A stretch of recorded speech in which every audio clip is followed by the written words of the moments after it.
Hello and welcome to Book Circle. I'm Earl Weinberg, and this time we're doing a Christmas collection. Our first entry is a poem by G.K. Chesterton, The House of Christmas. There fared a mother driven forth out of an inn to roam. In the place where she was homeless, all men are at home. The crazy stable close at hand, with shaking timber and shifting sand, grew a stronger thing to abide and stand than the square stones of Rome. For men are homesick in their homes, and strangers under the sun, and they lay down their heads in a foreign land whenever the day is done. Here we have battle and blazing eyes, and chance and honor and high surprise, but our homes are under miraculous skies, where the Yule tale was begun. A child in a foul stable, where the beasts feed and foam, only where he was homeless are you and I at home. We have hands that fashion and heads that know, but our hearts we lost how long ago, in a place no chart nor ship can show, under the sky's dome. This world is as wild as an old wives' tale, and strange the plain things are. The earth is enough, and the air is enough for our wonder and our war, but our rest is as far as the fire drake swings, and our peace is put in impossible things, where clashed and thundered unthinkable wings round an incredible star. To an open house in the evening, home shall men come, to an older place than Eden, and a taller town than Rome, to the end of the way of the wandering star, to the things that cannot be and that are, to the place where God was homeless, and all men are at home.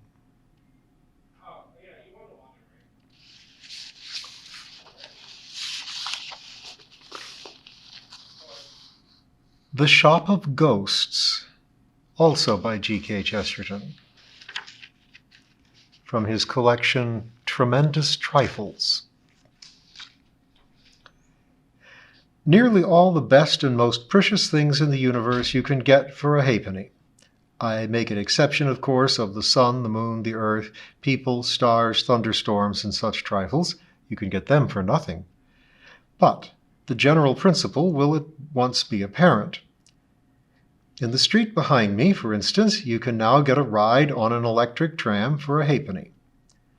To be on an electric tram is to be on a flying castle in a fairy tale. You can get quite a large number of brightly colored sweets for a halfpenny.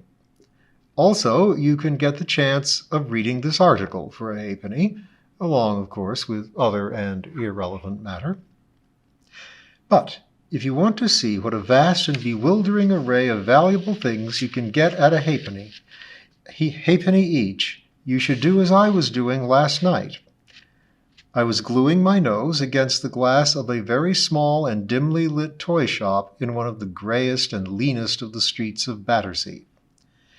But dim as was that square of light, it was filled, as a child once said to me, with all the colors God ever made. Those toys of the poor were like the children who buy them. They were all dirty, but they were all bright. For my part, I think brightness more important than cleanliness, since the first is of the soul and the second of the body. You must excuse me. I am a Democrat. I know I am out of fashion in the modern world. As I looked at that palace of pygmy wonders, at small green omnibuses and small blue elephants, at small black dolls and small red Noah's Arks, I must have fallen into some sort of unnatural trance.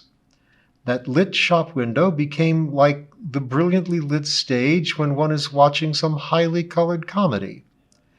I forgot the gray houses and the grimy people behind me, as one forgets the dark galleries and the dim crowd at a theater.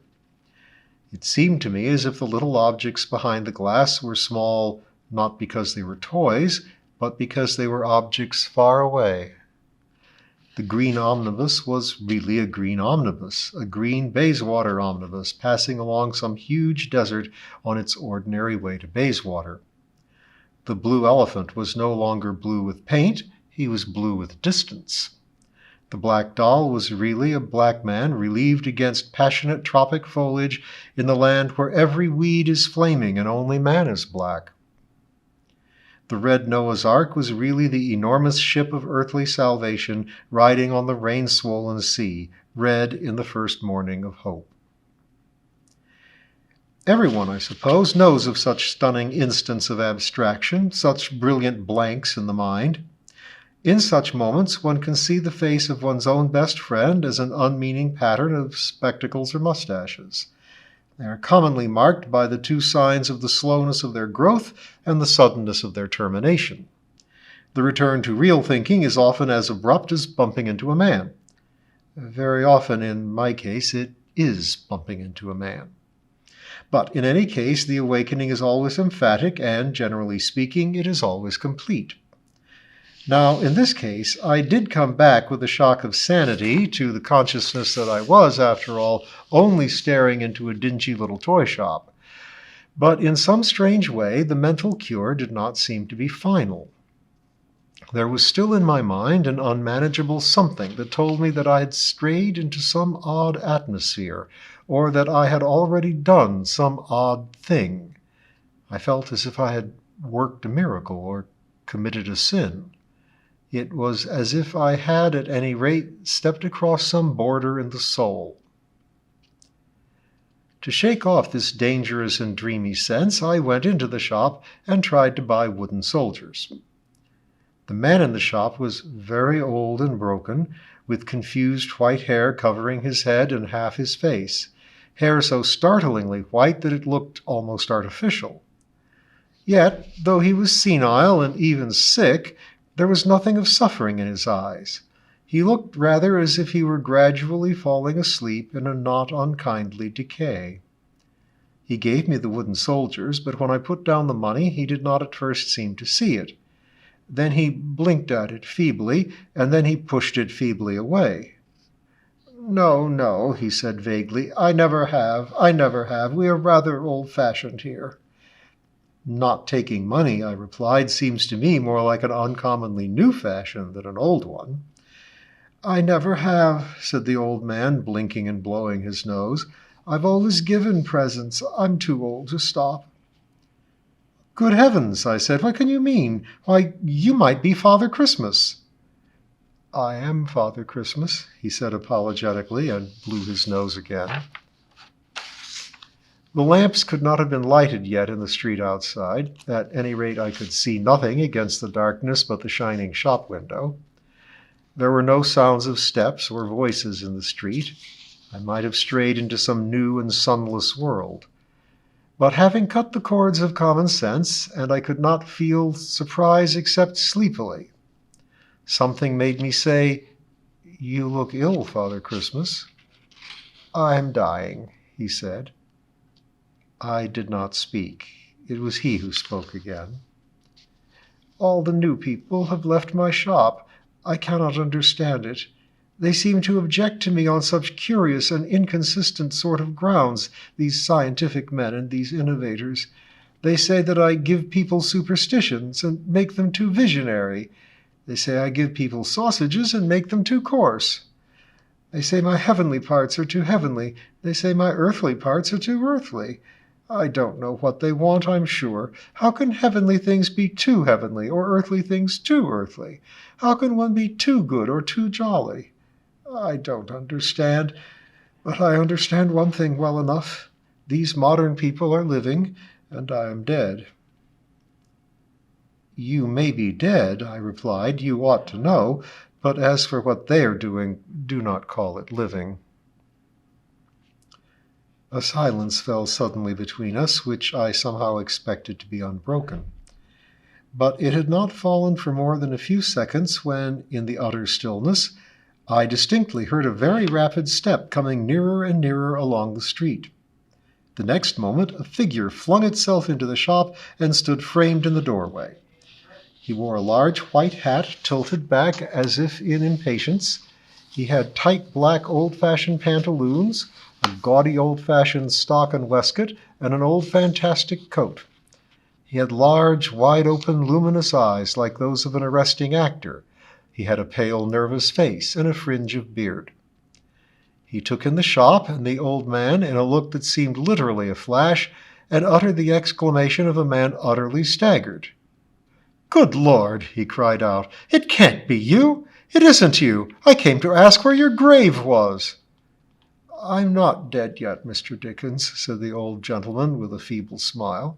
"But I'm dying," he hastened to add reassuringly.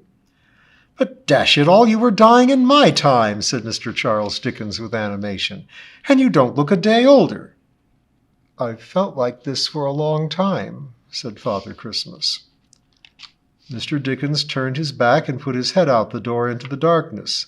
"Dick!" he roared at the top of his voice. "He's still alive!" Another shadow darkened the doorway, and a much larger and more full-blooded gentleman in an enormous periwig came in, fanning his flushed face with a military hat of the cut of Queen Anne. He carried his head well back, like a soldier, and his hot face had even a look of arrogance, which was suddenly contradicted by his eyes, which were literally as humble as a dog's. His sword made a great clatter, as if the shop were too small for it. "Indeed," said Sir Richard Steele, "'tis a most prodigious matter, for the man was dying when I wrote about Sir Roger de Coverley and his Christmas Day." My senses were growing dimmer, and the room darker. It seemed to be filled with newcomers.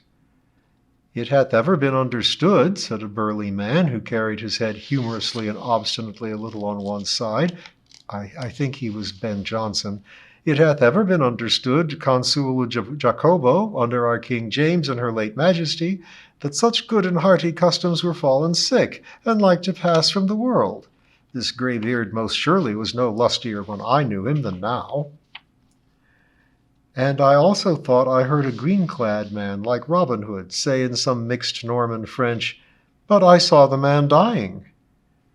"I have felt like this a long time," said Father Christmas in his feeble way again. Mr. Charles Dickens suddenly leant across to him. "Since when?" he asked. "Since you were born?"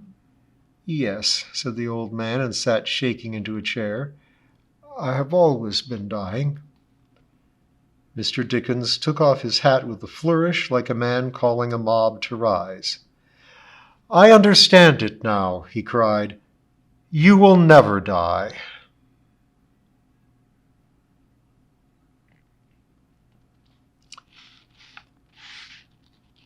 Edie's Service by Rudyard Kipling. Set in A.D. 687, when St. Wilfrid was missionary to England and converting the Saxons to Christianity for the first time.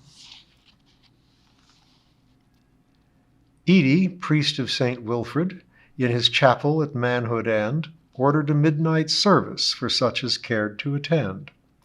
But the Saxons were keeping Christmas, and the night was stormy as well. Nobody came to the service, though Edie rang the bell. "Wicked weather for walking," said Edie of Manhood End, "but I must go on with the service for such as care to attend." The altar lamps were lighted. An old marsh donkey came, bold as a guest invited, and stared at the guttering flame. The storm beat on the windows, the water splashed on the floor, and a wet, yoke-weary bullock pushed in through the open door.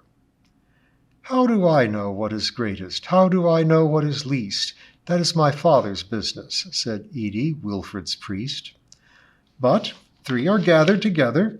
Listen to me and attend. I bring good news, my brethren," said Edie of Manhood End. And he told the ox of a manger and a stall in Bethlehem, and he spoke to the ass of a rider that rode to Jerusalem. They steamed and dripped in the chancel, they listened and never stirred, while just as though they were bishops, Edie preached them the word. Till the gale blew off the marshes, and the windows showed the day, and the ox and the ass together wheeled and clattered away. And when the Saxons mocked him, said Edie of Manhood End, I dare not shut his chapel on such as care to attend.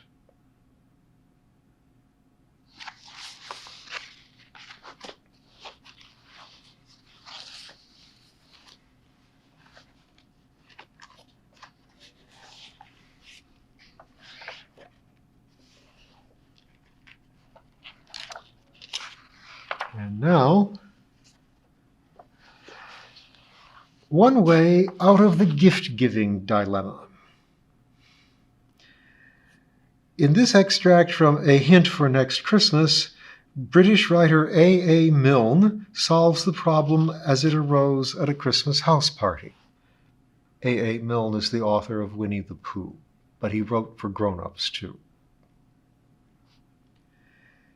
And now I am reminded of the ingenuity of a friend of mine, William by name, who arrived at a large country house for Christmas without any present in his bag. He had expected neither to give nor to receive anything, but to his horror he discovered on the 24th that everybody was preparing a Christmas present for him, and that it was taken for granted that he would require a little privacy and brown paper on Christmas Eve for the purpose of addressing his own offerings to others. He had wild thoughts of telegraphing to London for something to be sent down, and spoke to other members of the house party in order to discover what sort of presents would be suitable. "What are you giving our host?" he asked. "Mary and I are giving him a book," said John, referring to his wife. William then approached the youngest son of the house and discovered that he and his next brother Dick were sharing in this and that and the other. When he had heard this, William retired to his room and thought profoundly. He was first down to breakfast on Christmas morning. All the places at the table were piled high with presents. He looked at John's place. The top parcel said, "To John and Mary from Charles."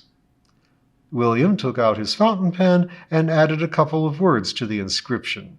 It then read, "To John and Mary from Charles and William," and in William's opinion looked just as effective as before. He moved on to the next place. "To Angela from Father," said the top parcel. "And William," wrote William. At his hostess' place he hesitated for a moment. The first present there was "For darling mother from her loving children."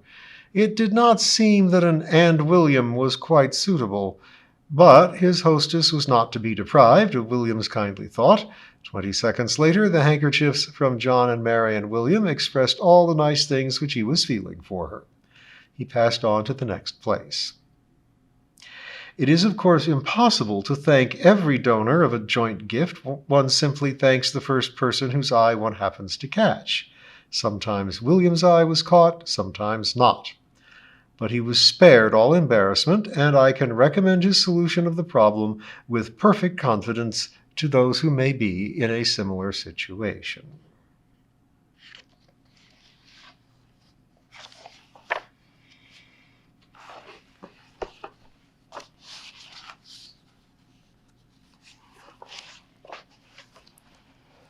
A Gothic Christmas.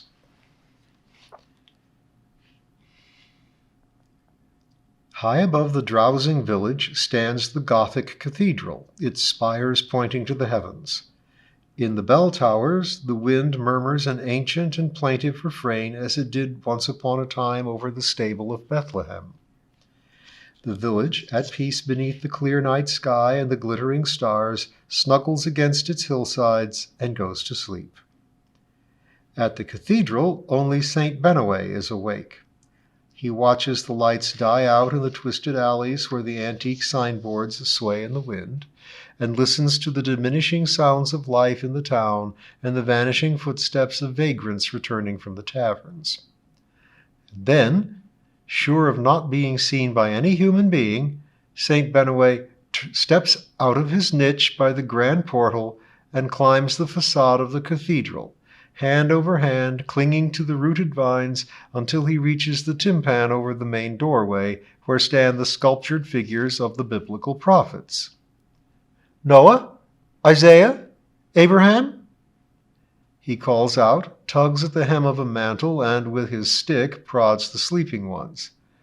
"Noah, it is I, Benoit, Brother Benoit." "Brother Benoit?" "Yes, from down below, from beside the little doorway." "Ah, yes. Well, what do you wish, my brother?" "I wanted to tell you, Noah, it is the eve of Noel. Noel, the feast of the redemption, the glorious nativity on earth of the Son of God. Noah?" The mumble of his voice in his white beard is like a breeze in the forest of Ile-de-France. Amid the sculptured leaves and branches, alleluias seem to echo. "Yes, Benoit." Noah answers, I understand. I know. Let us give praise. No, not yet. Since Easter of the year 1426, I have been thinking over an idea which I wanted to confide to you. Tell me what you think of it. And in the ear of Noah, an ear gray with ancient dust, Benoit confessed his great project. It must be something magnificent, fantastic, celestial, and pious all at once. Noah, gay as the time he drank too much wine, kisses Benoit on both stony cheeks, cheeks eroded by the tears of the rain. At the tympan of the Old Testament they awaken the statues. The whole bizarre throng of Genesis, from Adam to Nathanael, arises. And now they make their way along the exterior of the cathedral, along the balconies, under the flying buttresses. From time to time they pause and gaze down from the parapets on the sleeping village. A rising murmur fills the towers, the spires, and vibrates against the stone roses from which the petals fall soundlessly on the parvis. The light folds of the Virgin's draperies flutter. What is it? All the biblical figures whisper. Why are you waking us up? All the saints of the New Testament now, the great saints from St. Martin to St. Louis, from the apostles to the most humble monks, have stepped out from their places. They are all different. No one is of the same size or height. There are large ones, lean in their long straight robes, little ones in their mantles and hoods. Some wear crowns, some mitres, some are barefoot, others shod in the finest sandals. But they are all very odd, very good, very holy, and very beautiful, with all the beauty of Gothic sculpture. Amid all this, St. Benoit continues to preach. My brothers, we are here to find the Holy Mother of God. So be it. So be it, they all mumble after him. But what do you think of this, Chrysostom? A pretty sermon, but Benoit is making fun of us. Why does he waken us like this after so many centuries? But St. Benoit does not let himself be intimidated by either the kings or the people, far less by the clergy. Undaunted, he leads the crowd of saints toward the apse. For it is at the apse, high on the gable as on the prow of a ship, that the figure of the Virgin Mary stands, Our Lady of the Waves, for the protection of mariners. The saints press forward along the balconies, perch on the arches and on the lead roof. Then from the throng arises an exquisite prayer toward the Madonna. Her hands joined, her head crowned, she steps forth from among the stars which sprinkle the velvet drapery of the sky. She listens to them and then smiles. Merciful Virgin, beautiful Madonna, St. Benoit chants as the others chorus behind him. Queen, Queen of the angels, the cherubs shout enthusiastically. St. Benoit speaks. Hail Mary, full of grace, but the Savior is not with you, and it is the eve of the Noel. My brothers and I, we would be so happy if you would... That Benoit, would you believe it, mutters St. Onesphore.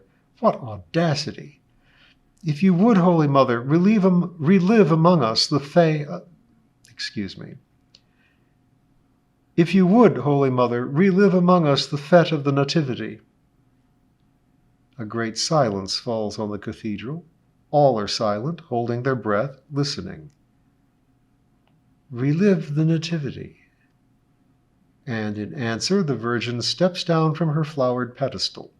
But St. Benoit stops her as she places one foot on the gutter. He is in command. This must be done properly, he says. You must not go on foot, my lady. We will carry you, volunteer the tiny angels who have but the tips of wings on their shoulders. Angels, will you do me the kindness of going off to play elsewhere, and just as fast as you can? St. Benoit climbs up on a broken buttress and then orders, This way, Old Testament, all the Old Testament by hierarchic order, naturally, but of course, Adam and Eve first. Please let them move up to the head of the line. The kings next, then the prophets. Hurry up, kings, will you please hurry up? There now, all the Old Testament marches in front. Yes, the angels can play their trumpets, but not too loudly. Don't play yet, angels. Wait a minute. Oh, Holy Mother, what a lot of trouble. Perhaps you would like your friends near you, simpers St. Povremoyne. My friends, the Virgin says, I wish only Joseph near me. "Oh, Saint Joseph!" exclaimed Saint Benoit. "I forgot all about Saint Joseph. Where are you, Joseph? Joseph?" The crowd of statues turns in search of the blessed carpenter. He is not to be found. "Saint Exupère, would you go and look for Saint Joseph? Tell him that Madame the Virgin asks for him." Saint Exupère and his cohorts go off. "The New Testament will follow after our mother," Benoit commands. "The apostles first. Yes, the apostles. St. Peter, stand here, please, beside your brother. St. Paul, but St. Paul, still preaching? You set a bad example. But no, look now, after the apostles come the martyrs.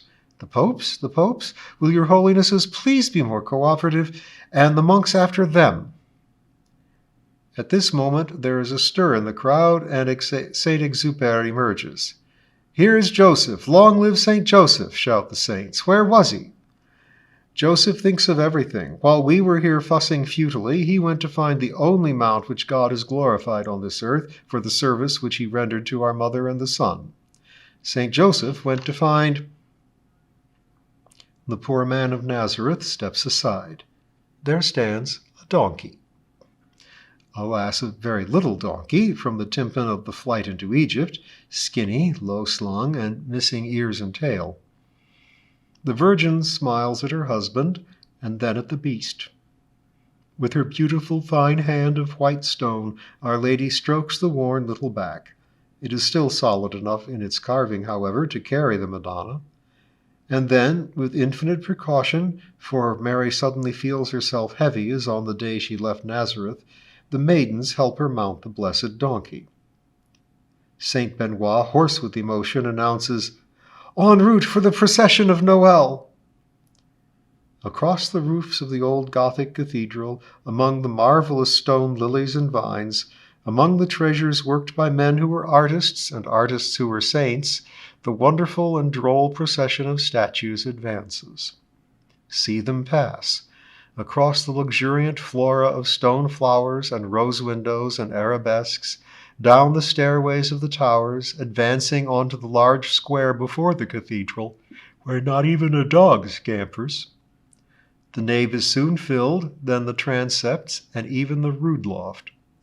The Virgin, meanwhile, has reached the chapel in the apse, her chapel. On the steps of the high altar, the Virgin reposes.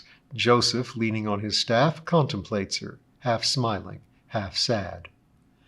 To one side the little donkey kneels, and at the other an ox from the niche of St. Matthew, and all gaze upon the open space of blue and gold carpet where Jesus is to be born. The throng of saints presses close to the screen of the choir which the beloved St. John has closed about his mother. The Old Testament and the New Testament await the Nativity. But just then St. Francis in his cowl approaches St. Benoit. "My brother Benoit," he says, "it is not only mankind who should bear witness to the birth of our Savior. Our brothers the beasts would rejoice around the Virgin." And the Franciscans leave the cathedral, climb once more the pillars and the lintels up to the highest and most hidden corners, and coax forth the fantastic fauna of the Middle Ages. Horses, goats, hippocamps, crabs, scorpions, bulls, and the beasts of the Apocalypse, all chiseled with love in the ateliers of the time of St. Louis. The animals descend, tumbling and leaping and cavorting, and under the guidance of the little brothers take their places in the majestic nave of the cathedral. The whole of the animal creation is there, beside the ox and ass of Bethlehem. Sheep, quail, piglets, lions, eagles, and all the birds of the islands and the heavens, and all the fish of the oceans, and all the creatures of Gothic imagination. All the sculptures of the cathedral are there, but alas, the divine infant does not descend. The angels sing in vain. St. Joseph struggles against drowsiness. The little donkey has cramps in his knees. All the little animals disport themselves like acrobats to divert the Mother of God, but Jesus is not reborn. But where is St. Benoit? "Benoit? Benoit?" the saints whisper. Benoit breaks through the crowd. Having put aside his cross and mitre of abbé, Benoit lifts up on a fine folded cloth a beautiful, smiling child. all glorious, with a globe of the world in one hand and a royal crown on his brow. On both knees before the Virgin, Benoit speaks, "Woman, woman, here is your son." The saints are ecstatic, the apse glorious with supernatural light. The little animals twitter with ineffable joy in the torrent of grace, the paradise which descends upon them. But suddenly a volley of bells shakes the cathedral. From the high belfries glistening in the dawn comes the rumble of the huge bells, howling like the ocean, into the overturned vessel where the saints of stone are praying. "The Angelus! The Angelus!" And the statues are immediately again on the roofs, the galleries, the towers, the tympans, and the pillars, in their places of worldly immobility. And their escapade of an eve of Noel would never have been known to man had the poet not read in their ecstatic eyes the miraculous vision of which they dream now until the end of time.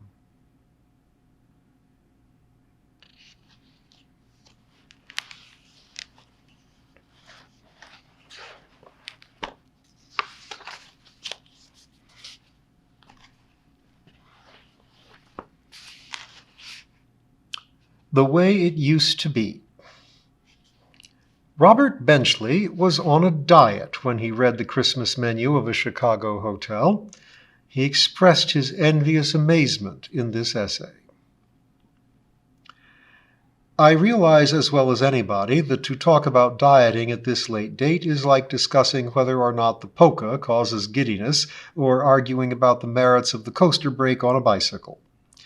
Dieting as such is no longer a subject for conversation. But the whole question has been brought to my mind with a fresh crash by the finding of an old menu among my souvenirs. Several of the souvenirs I cannot quite make out. Even if I knew what they were, I can see no reason for having saved them.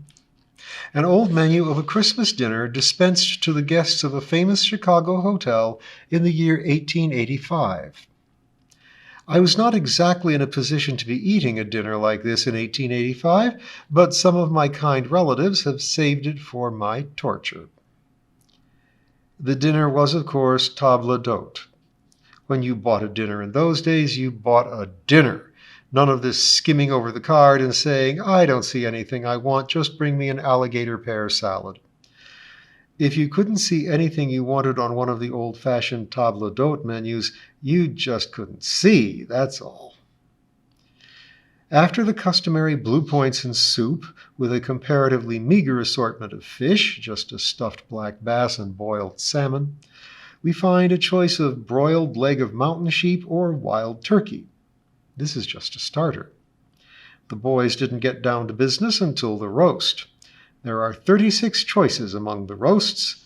Among the more distinguished names listed were leg of moose, loin of elk, cinnamon bear, black-tailed deer, loin of venison, saddle of antelope. The National Geographic Society evidently did the shopping for meat in behalf of this hotel. A possum, black bear, and then the duck. The duck will have to have a paragraph all by itself. In fact, we may have to build a small house for it. When this chef came to the duck, he just threw his apron over his head and said, "I'm going crazy, boys, don't stop me." He had canvasback duck, wood duck, butterball duck, brant, mallard duck, blue-winged teal, spoonbill duck, sage hen, green-winged teal, and the pintail duck, to say nothing of partridge, quail, plover, and some other of the cheap birds. I'm not quite sure what a sage hen is, and I doubt very much if I should have ordered it on that Christmas day, but somebody thought enough of it to go out and snare 2 or 3 just in case, and it seems to me that this is the spirit that has made America what it is today. So, after toying with all the members of the duck family except decoys and clay pigeons, the diner of 1885 cast his eye down the card to what were called broiled, a very simple, honest name for what followed. Teal duck, evidently one of the teal ducks from the roast column slipped down into the broiled and liked it so well that it stayed. Rice birds, marsh birds, sand snipe, reed birds, blackbirds, and red-winged starling. By this time, you would have supposed that they had used up all the birds within a radius of 3,000 miles of Chicago, leaving none to wake people up in the morning. But no. Among the entrees, they must have had a fillet of pheasant financier, which certainly must have come as a surprise to the dinner parties and tasted good after all that broiled pheasant and roast pheasant. Nothing tastes so good after a broiled pheasant as a good fillet of pheasant financier. There then seemed to have come over the chef a feeling that he wasn't doing quite the right thing by his guests. Oh, it had been all right up to this point, but he hadn't really shown what he could do. So he got up a team of what he called ornamental dishes, and when he said ornamental, I rather imagine he meant ornamental. They probably had to be brought in by the town fire department and eaten standing on a ladder. Playing left end for the ornamental dishes, we find a pyramid of wild turkey in aspic. Perhaps you would like to stop right there. If you did, you would miss the aspic of lobster Queen Victoria, and you couldn't really be said to have dined unless you have had an aspic of lobster Queen Victoria. I rather imagine that it made quite an impressive oriental dish, that is, if it looked anything like Queen Victoria. Now the question arises, what did people look like after they had eaten a dinner like that? Were the people of 1885 so much fatter than those of us today who go around nibbling at bits of pineapple and drinking sips of sauerkraut juice? I personally don't remember, but it doesn't seem that people were so much worse off in those days. At any rate, they had a square meal once in a while. I am not a particularly proud man, and it doesn't make an awful lot of difference to anyone whether I am fat or not. But as I don't like to run out of breath when I stoop over to tie my shoes, I try to follow the various bits of advice which people give me in the matter of diet. As a result, I get very little to eat, and am cross and hungry most of the time. I feel like a crook every time I take a furtive forkful of potato, and once, after sneaking a piece of hot bread, I was on the verge of giving myself up to the police as a dangerous character. Surely there are more noble aspect of lobster Queen Victoria, for instance, than that of a man who is afraid to take a piece of bread. I'm going to get some photographs of the people in 1885 and give quite a lot of study to finding out whether they were very much heavier than people today. If I find that they weren't, I'm going to take that menu of the Chicago Christmas dinner and get some chef or organization of chefs to duplicate it. The worst that can happen to me after eating it will be that I drop dead.